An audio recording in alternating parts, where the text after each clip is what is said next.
Pensé que lo había visto todo en esta vida. Pero nada, absolutamente nada, me preparó para el momento en que mi propio hijo y mi nuera me echaron de mi casa. La casa que construí con mis propias manos y con el amor de mi vida. La humillación que sufrí fue tan grande que por un momento me sentí la mujer más derrotada del mundo. Pero ellos no sabían una cosa. El dolor y el odio que me invadieron ese día encendieron una llama de venganza dentro de mí. Esa vieja abogada que pensaron que iban a aplastar y pisotear estaba a punto de mostrarles lo que sucede cuando subestimas a alguien que ya no tiene nada que perder. ¿Querían mi casa? Tendrían la casa, pero pagarían un precio que ni en sus peores pesadillas podrían imaginar.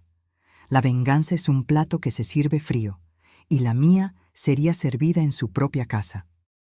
Antes de seguir contando mi historia, dime en los comentarios, ¿desde dónde me estás viendo? Me encantaría saber. Soy Rebeca, una abogada que ha pasado toda su vida en la Ciudad de México, trabajando duro para construir un futuro para mi familia. Pero la parte más importante de mi vida se fue hace 5 años, cuando mi amado esposo, Roberto, perdió la batalla contra el cáncer.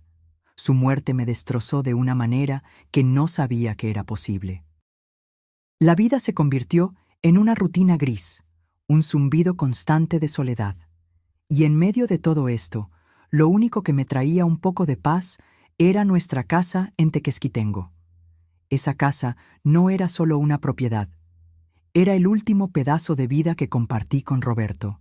La construimos desde cero, ladrillo por ladrillo, tabla por tabla.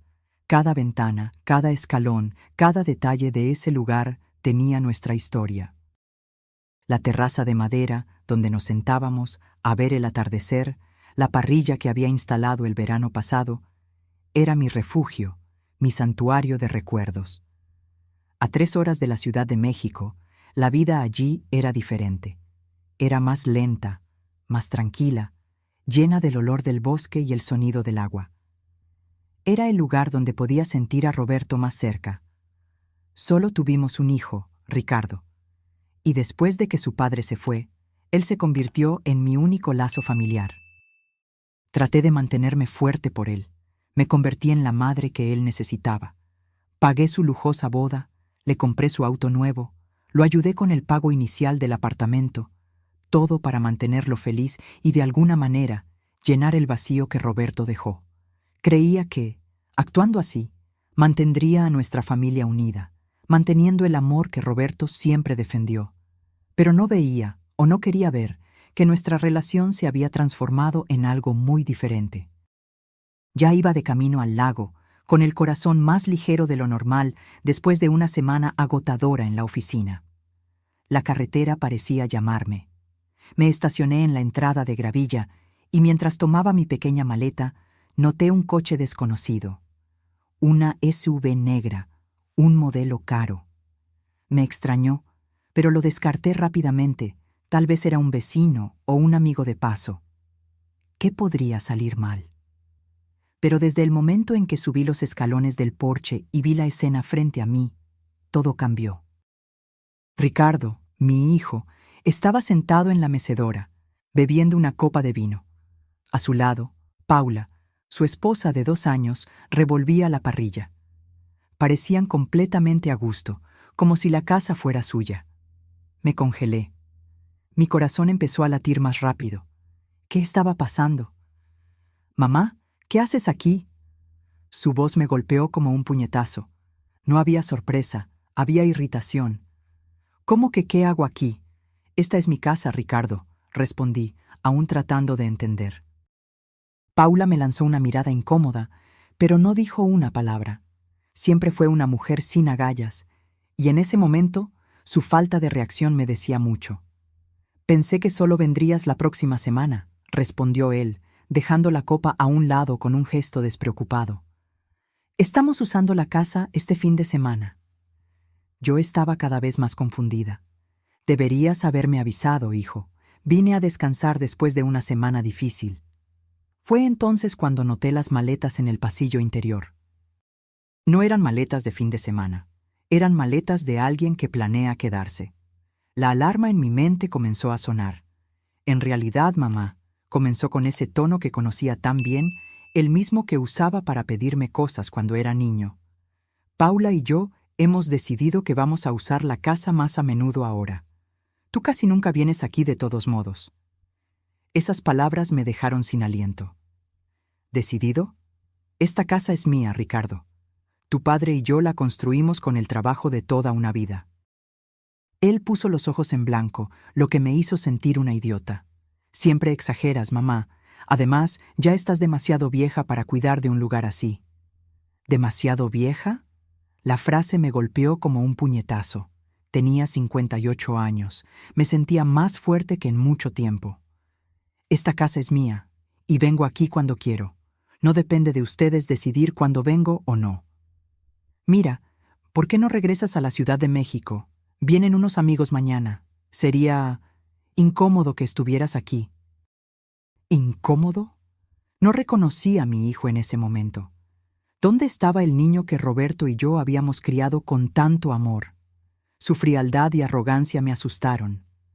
Traté de pasar junto a él para entrar en la casa, pero Paula se interpuso en mi camino. No podía creerlo. Esa mujer, que nunca tuvo el valor de mirarme a los ojos, me estaba confrontando. Rebeca, dijo, usando mi nombre de pila por primera vez. Sería mejor que te fueras. Ya nos instalamos y, francamente, estorbas. Estorbas. En mi propia casa. Fue entonces cuando Ricardo se levantó y dijo las palabras que jamás olvidaré. Mamá, esta casa ahora es nuestra. Paula y yo la necesitamos más que tú. Tienes tu apartamento en la Ciudad de México. No seas egoísta. Lo miré a los ojos y lo que vi me heló el alma. No había ningún rastro de mi Roberto allí. Ninguna compasión, ningún amor. Solo una frialdad calculadora que nunca antes había visto. No puedes hacer esto, Ricardo. Legalmente, esta casa es mía. Él sonrió, y esa sonrisa fue el golpe final. Por ahora, mamá, por ahora. Salí de allí, derrotada. Fui expulsada de mi propia casa por mi único hijo. El viaje de regreso fue un borrón de lágrimas y rabia. Tristeza por la traición, pero una rabia que no había sentido en mucho tiempo. La rabia de quien ha sido humillado, de quien ha sido agraviado. Todavía no lo sabía, pero esa rabia sería la semilla de un plan. 3 días después de ese día en el lago, sonó el teléfono. Era Ricardo. Su voz era extrañamente neutra, como si nada hubiera pasado. Mamá, tomé una decisión. La casa del lago será transferida a los padres de Paula. Pensé que había oído mal. ¿Qué? Marco y Vera necesitan un lugar para vivir ahora que se han jubilado, y la casa es perfecta para ellos. Ya hablé con un abogado. Ricardo, ¿has enloquecido? Esa casa es mía. Tu padre y yo. Mi padre lleva muerto 5 años, mamá, gritó por teléfono, y tú necesitas seguir adelante. Esta casa es una carga para ti. Te estoy haciendo un favor. ¿Un favor? Mi voz se quebró. ¿Dando la casa que construí con mi sangre y sudor a personas que apenas conozco? Ahora ellos también son mi familia, respondió con una frialdad escalofriante. Y no debes volver allí. Se mudan el próximo domingo. Colgó antes de que pudiera responder. Me quedé allí, con el teléfono en la mano, incapaz de procesar la magnitud de esa traición. No quería la casa para él. Quería la casa para dársela a sus suegros. Me estaba usando, y ahora me estaba descartando. Fue en ese momento que algo se despertó en mí. Un sentimiento que había permanecido dormido desde que Roberto se fue. Las ganas de luchar. Por primera vez en años, vi con claridad lo que había sucedido. Desde la muerte de Roberto, me había convertido en un cajero automático para Ricardo. Pagué todo lo que él quería, por miedo a perder el único lazo familiar que me quedaba. Pero la verdad era que eso no era amor. Era explotación. Y ya no aguantaba más ser explotada. Había llegado el momento de decir basta. Al día siguiente, me desperté con una determinación que no sentía en mucho tiempo. El rostro de Roberto en el portarretratos junto a la cama parecía animarme. No dejes que te hagan esto, Rebeca. Mi primer paso fue llamar a María Silva, mi abogada y amiga de décadas. Le expliqué la situación. María escuchó todo en silencio. Rebeca, esto es un absurdo, dijo finalmente. Tu hijo no tiene ningún derecho legal sobre esa propiedad. La casa está exclusivamente a tu nombre. Pero mencionó que ya habló con un abogado. Probablemente están contando con tu pasividad, Rebeca. Creen que, por el amor que le tienes, cederás. Están apostando a que aceptarás la humillación. Eso me dolió, pero era cierto. Desde la muerte de Roberto, me había vuelto pasiva, casi sumisa a los caprichos de Ricardo. ¿Qué puedo hacer, María? Primero, vamos a reunir todos los documentos de la casa: escritura, comprobantes de pago de impuestos, facturas, todo lo que demuestre que eres la única propietaria y que la mantienes. Luego, analizaremos nuestras opciones. Pasé el día organizando carpetas, buscando documentos antiguos, digitalizando todo. Era como si cada papel me reconectara con la casa, con los recuerdos, con Roberto. Mientras rebuscaba en una caja de documentos, encontré un álbum de fotos de la construcción de la casa. Fotos de Roberto sonriendo con un casco de obra, de mí cargando sacos de cemento, de nosotros dos pintando las paredes, y de Ricardo, todavía adolescente, ayudando a elegir los colores de las habitaciones. ¿Dónde estaba ese niño ahora? Al día siguiente, volví a la oficina de María. Mientras analizábamos las opciones legales, mi celular sonó. Era Fernanda, mi vecina en Tequesquitengo. Rebeca, está pasando algo extraño en tu casa. Vi a gente midiendo el terreno esta mañana. Mi corazón se aceleró. ¿Qué gente? Una pareja de mediana edad con una mujer que parecía una agente inmobiliaria. Estaban tomando notas y fotos. Los suegros de Ricardo. No solo querían vivir en mi casa, querían venderla. La traición era aún mayor de lo que imaginaba. Ese fue el golpe final. La indignación me consumió. Fernanda, necesito un favor, dije, mientras una idea empezaba a formarse en mi mente. Fernanda no era solo mi vecina, era una brillante ingeniera electrónica que trabajaba con sistemas de automatización residencial. Si había alguien que podía ayudarme con lo que estaba planeando, era ella. Te escucho, respondió, y pude sentir la curiosidad en su voz. Necesito que transformemos mi casa en algo inolvidable para algunos visitantes no deseados.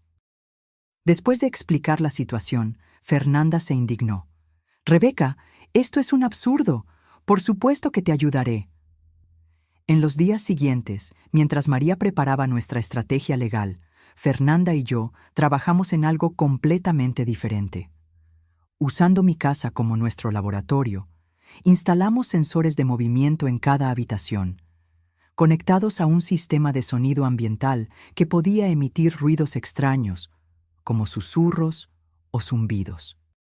Instalamos luces LED que podían parpadear en patrones aleatorios, un sistema hidráulico que hacía que los grifos se abrieran solos, e incluso proyectores que creaban sombras en movimiento en las paredes. Todo controlado remotamente desde mi celular. ¿Estás segura de esto, Rebeca?, preguntó Fernanda cuando terminamos la instalación. Esto los va a asustar de verdad. Sí, respondí, con una determinación fría. Quieren robar mis recuerdos, mi refugio.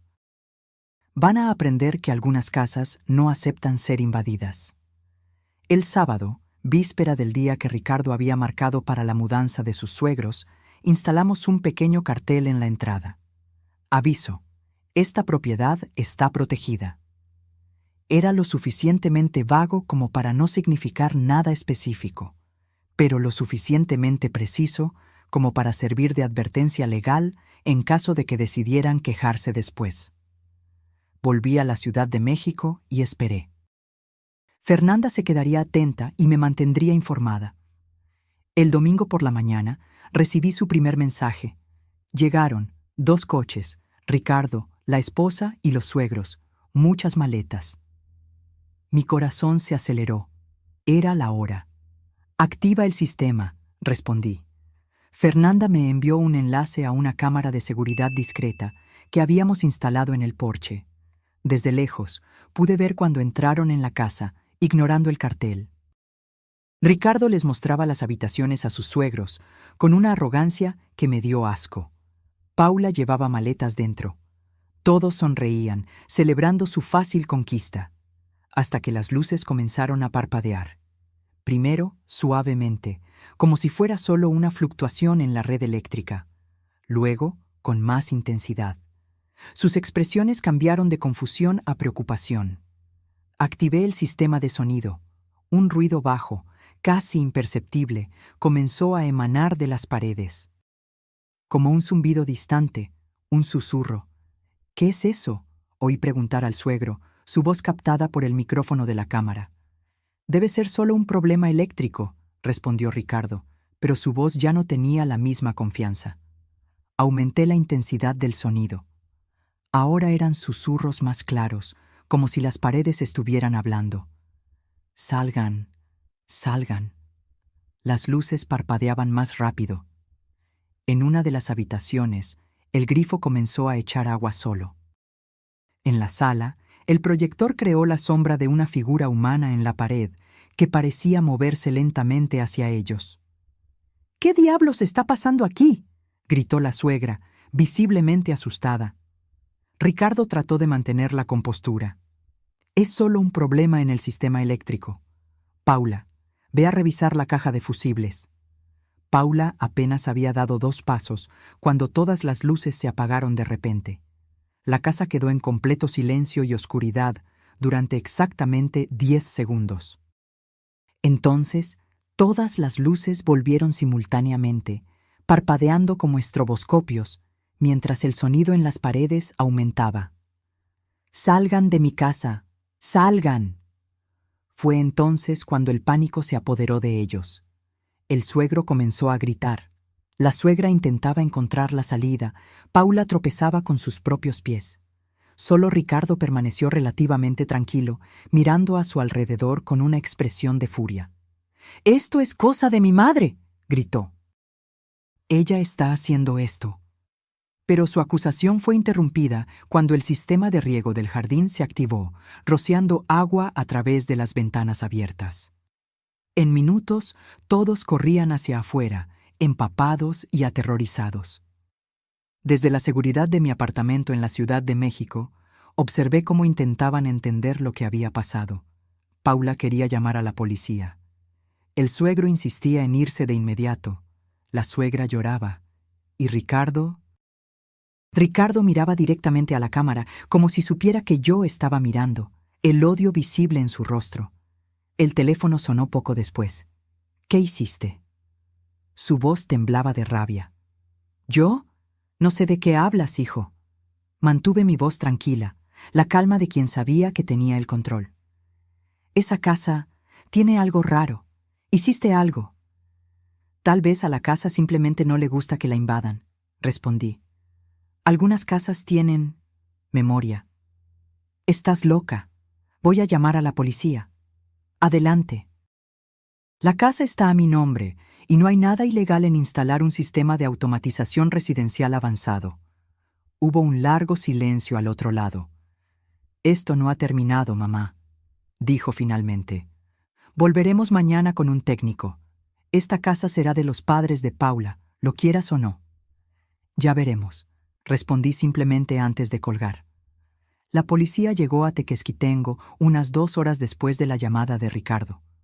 Fernanda me mantuvo informada por teléfono. «2 policías están aquí», dijo. Ricardo gesticula mucho, mostrándoles la casa. «¿Encontraron algo sospechoso?», pregunté ansiosa. «No parece. Están mirando el sistema eléctrico, pero todo lo que hicimos está perfectamente dentro de las normas. Es solo automatización residencial avanzada». Fernanda tenía razón.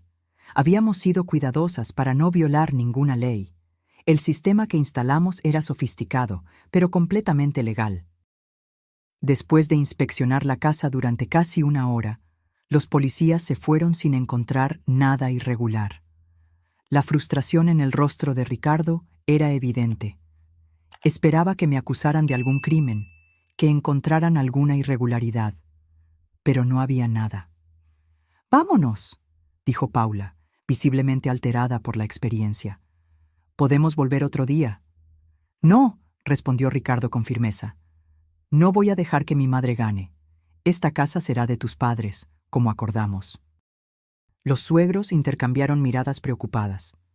Claramente, ya no estaban tan entusiasmados con la idea de vivir allí. Finalmente se fueron, pero yo sabía que Ricardo no se rendiría fácilmente. La guerra acababa de empezar. Pasaron 3 días. Yo seguía en la Ciudad de México, monitoreando la situación desde lejos, cuando recibí la visita que ya esperaba. Ricardo y Paula aparecieron en la puerta de mi apartamento sin previo aviso. «Necesitamos hablar», dijo él, con el rostro tenso. Los dejé entrar. Paula parecía incómoda, evitando mirarme a los ojos. Ricardo, en cambio, me miraba con una mezcla de rabia y determinación. «¿Qué le hiciste a esa casa?», preguntó en cuanto se sentó. «Como ya dije, no sé de qué hablas». «No te hagas la tonta. Esas luces, esos sonidos. Sé que fuiste tú». Mantuve mi expresión neutral. «La casa tiene un sistema de automatización moderno. Lo instalé hace unos meses para mayor seguridad y comodidad». «¿Comodidad?». Él se rió sin humor. «Eso no es comodidad, es una trampa». «¿Una trampa para quién, Ricardo? ¿Para la legítima dueña de la casa o para los invasores?».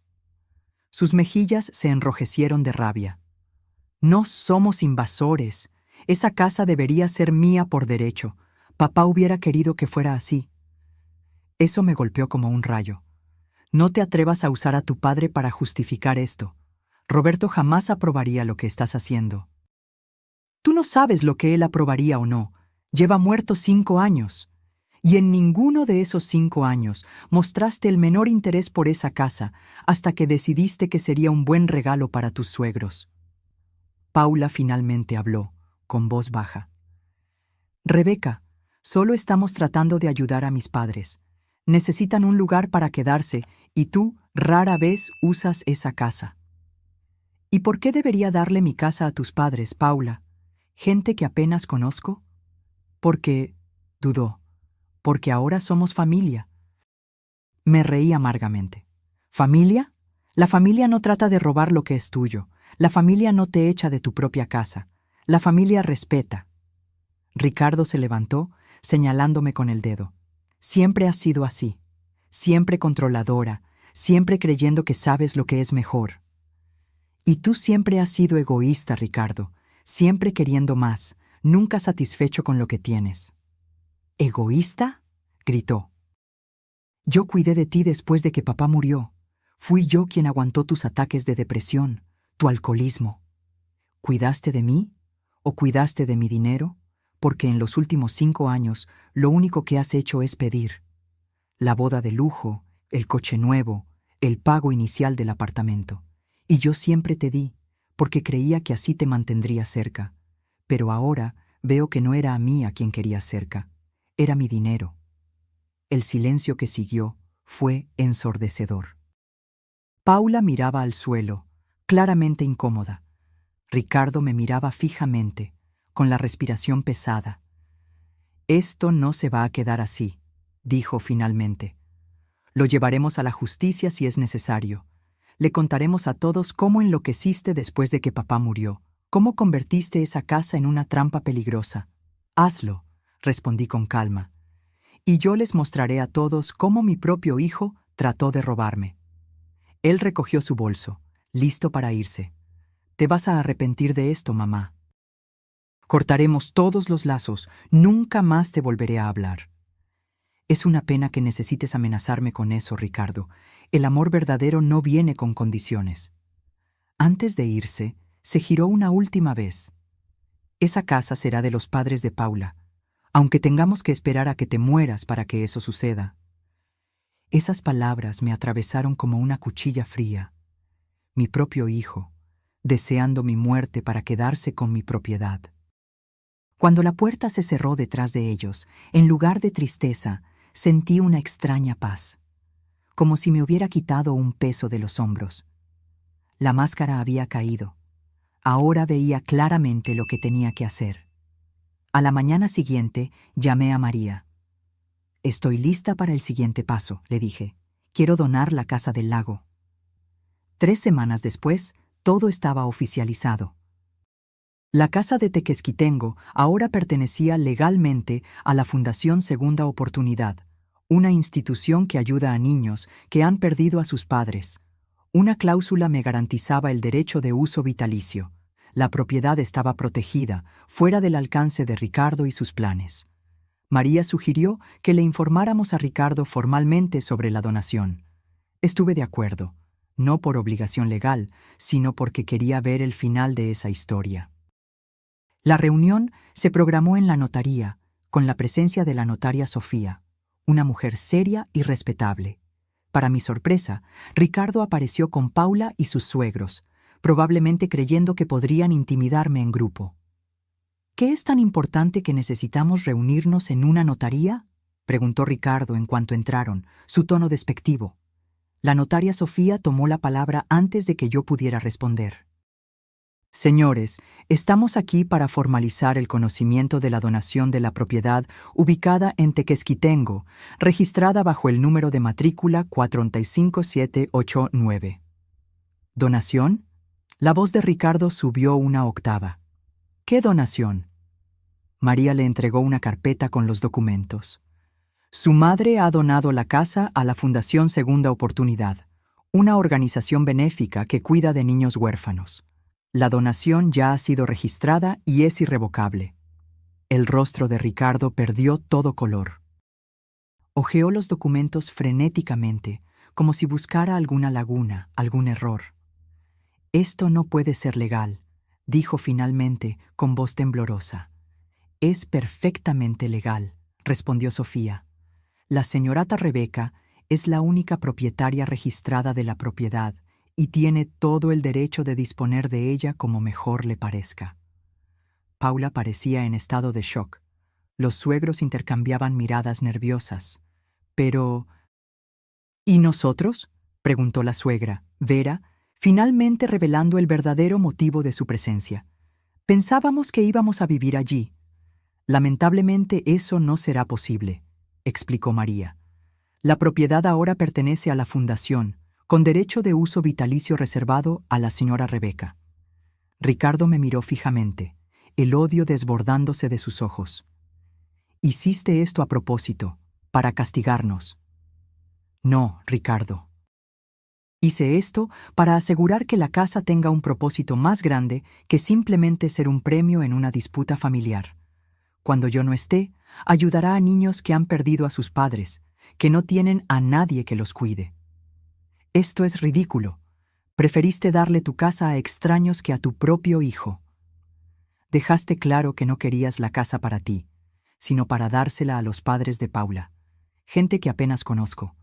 Al menos ahora sé que la casa ayudará a quienes realmente la necesitan». Paula puso la mano en el hombro de Ricardo como si intentara calmarlo, pero él la apartó bruscamente. «Vamos a anular esto», dijo, decidido. «Probaremos que no estás en pleno uso de tus facultades mentales». Sofía carraspeó, incómoda. «Debo informarles que la señora Rebeca se sometió a una evaluación psicológica completa antes de la donación, precisamente para evitar futuras impugnaciones. Los informes están adjuntos al proceso y confirman su plena capacidad». Ricardo parecía derrotado. Sus hombros se encogieron y por primera vez desde que toda esta situación comenzó, vi vulnerabilidad en sus ojos. «¿Por qué, mamá?», preguntó, la voz casi un susurro. «¿Por qué hacernos esto?». «No hice nada contra ustedes, Ricardo. Solo protegí lo que es mío, lo que construí con tu padre. La casa que querías tomar por la fuerza ahora ayudará a niños que realmente necesitan un hogar». Los suegros fueron los primeros en irse, visiblemente avergonzados. Paula intentó convencer a Ricardo de que se fuera también, pero él permaneció inmóvil, mirándome fijamente. «Te vas a arrepentir de esto», dijo finalmente, con voz fría. «Ya me arrepiento de muchas cosas, hijo, de no haber notado antes cómo nuestra relación se volvió tóxica. de haber permitido que me trataras como a un banco, no como a una madre. Pero no me arrepiento de esta decisión. Se fue sin decir nada más, arrastrando a Paula consigo. El silencio que quedó en la sala era casi tangible. ¿Estás bien?, preguntó María cuando nos quedamos solas. Extrañamente sí, respondí, más ligera de lo que me he sentido en años. Esa tarde volví a Tequesquitengo. La casa parecía recibirme con los brazos abiertos, como una vieja amiga que me había ayudado a ganar una batalla difícil. Con la ayuda de Fernanda, eliminé todos los sistemas que habíamos instalado para asustar a Ricardo y a los demás. La casa volvió a ser el refugio tranquilo que siempre fue. Me senté en la terraza, observando el atardecer reflejarse en las tranquilas aguas del lago. Por primera vez en mucho tiempo, sentí paz. No solo la paz momentánea que siempre buscaba allí, sino una paz más profunda, que venía de la certeza de haber hecho lo correcto. En los meses siguientes no supe nada de Ricardo. Al principio, la ausencia dolía. Después de todo, era mi único hijo. Pero con el tiempo me di cuenta de que nuestra relación se había vuelto tóxica hacía años, y que esa ruptura, aunque dolorosa, era necesaria. Empecé a frecuentar más la casa del lago. Planté nuevas flores en el jardín, algo que no hacía desde que Roberto se había ido. Renové la terraza, reemplazando las tablas desgastadas. Pinté las paredes de colores más vibrantes. La casa cobró nueva vida, al igual que yo. En una de esas visitas, recibí una llamada inesperada del director de la Fundación Segunda Oportunidad. Quería saber si permitiría que algunos niños de la institución pasaran un fin de semana en la casa para disfrutar del lago y la naturaleza. Claro, respondí sin dudar. La casa estaría feliz de recibirlos. 2 semanas después, 5 niños de entre 8 y 12 años llegaron acompañados por 2 educadores. El sonido de las risas infantiles llenó la casa de una manera que no había sucedido en décadas. Los observé jugando en el lago, corriendo por el jardín, maravillados con la naturaleza que los rodeaba. Uno de los niños, Juliano, de 10 años, se acercó a mí mientras yo preparaba un bocadillo para todos en la cocina. «Esta casa es mágica, tía Rebeca», dijo con los ojos brillantes. «Parece que le gustamos». Sonreí, recordando cómo la misma casa se había convertido en una pesadilla para Ricardo y sus cómplices. «¿Sabes, Juliano? Creo que las casas son como las personas. Sienten quién las trata con amor y quién solo quiere usarlas». Él asintió. Mi papá decía que todo tiene alma, incluso las cosas que parecen no tenerla. Tu padre era un hombre sabio, respondí, sintiendo un nudo en la garganta. En ese momento, miré por la ventana de la cocina y vi el reflejo del sol en las aguas del lago. Pensé en Roberto, en cuánto le habría encantado ver a esos niños allí, trayendo nueva vida a nuestra casa. En los meses siguientes, la visita de los niños se convirtió en un evento regular. La casa, que durante tanto tiempo había sido solo un refugio de mis recuerdos, ahora se llenaba de nuevas historias, nuevas risas, nuevos sueños. 1 año después de la donación, recibí una llamada inesperada. Era Paula. Rebeca. Su voz sonaba vacilante. ¿Podemos hablar? Quedamos para tomar un café en la Ciudad de México. Llegó sola, con un aspecto abatido y envejecido. Ricardo y yo nos separamos, dijo justo después de sentarse. Después de todo lo que pasó, las cosas nunca volvieron a ser las mismas. Siento oír eso, Paula. En realidad, he venido a disculparme, continuó. Nunca quise esa casa. Fue idea de mis padres y de Ricardo. Ellos planeaban venderla en cuanto obtuvieran la escritura. La confirmación de lo que ya sospechaba no me sorprendió, pero aún así dolió. ¿Por qué me cuentas esto ahora?, pregunté. Porque me di cuenta del error que cometí. Permití que mi marido y mis padres intentaran robar algo que no les pertenecía, y porque necesito hacer las paces con mi conciencia. Nos quedamos en silencio por un momento, solo 2 mujeres heridas por el mismo hombre. Lo que hiciste con la casa, Paula vaciló, fue lo correcto.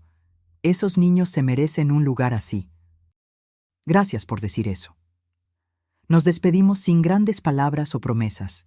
Era solo el cierre de un capítulo doloroso. La semana siguiente volví al lago. Me senté en la terraza con una taza de café, observando los pájaros volar sobre el agua. Fue entonces cuando noté un movimiento en la entrada de la propiedad.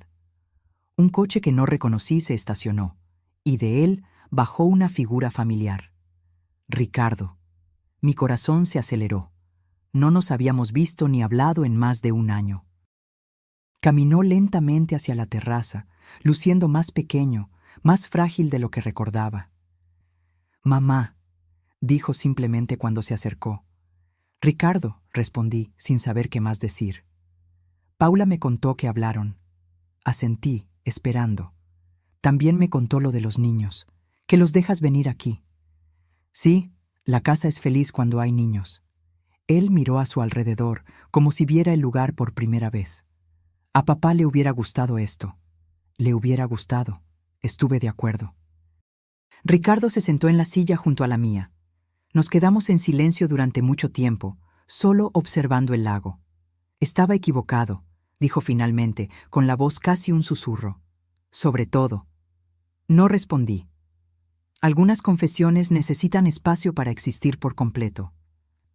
Después de que papá murió, yo me perdí. Me enojé. Contigo por seguir viviendo. Con el mundo, por habérselo llevado. Respiró hondo. Y esa rabia se convirtió en algo feo dentro de mí. Miré a mi hijo, y por primera vez en mucho tiempo volví a ver rasgos de Roberto en su rostro.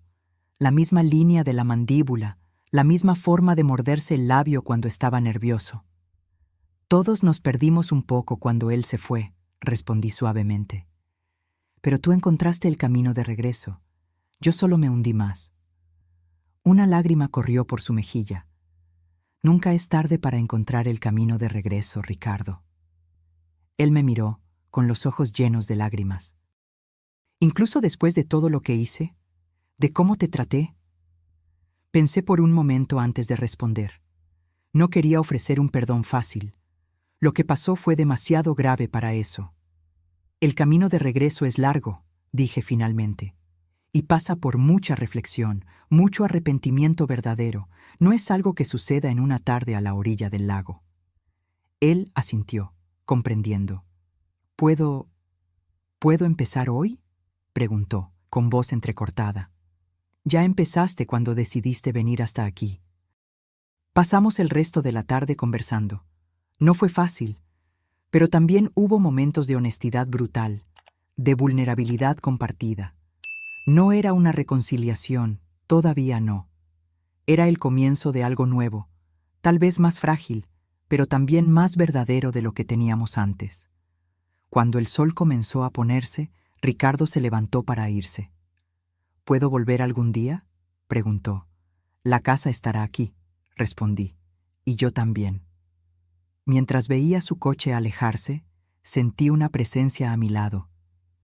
No era nada sobrenatural, solo una sensación cálida y familiar, como si Roberto estuviera allí, aprobando silenciosamente lo que acababa de suceder. Mi viaje me enseñó algo fundamental, que la verdadera familia no es solo la que está unida por la sangre, sino la que construimos con respeto, amor y verdad. Y que a veces, la mejor manera de vengarse de la injusticia es transformar el dolor en algo bueno. En mi caso, transformé la traición en libertad y un hogar para quienes más lo necesitaban. La casa del lago me fue arrebatada, pero yo la devolví con un propósito mayor. Protegí la memoria de mi marido, la dignidad de mi familia y me liberé de una relación tóxica. Esa casa no tenía un fantasma, tenía una guardiana. ¿Y ustedes, qué les pareció esta historia?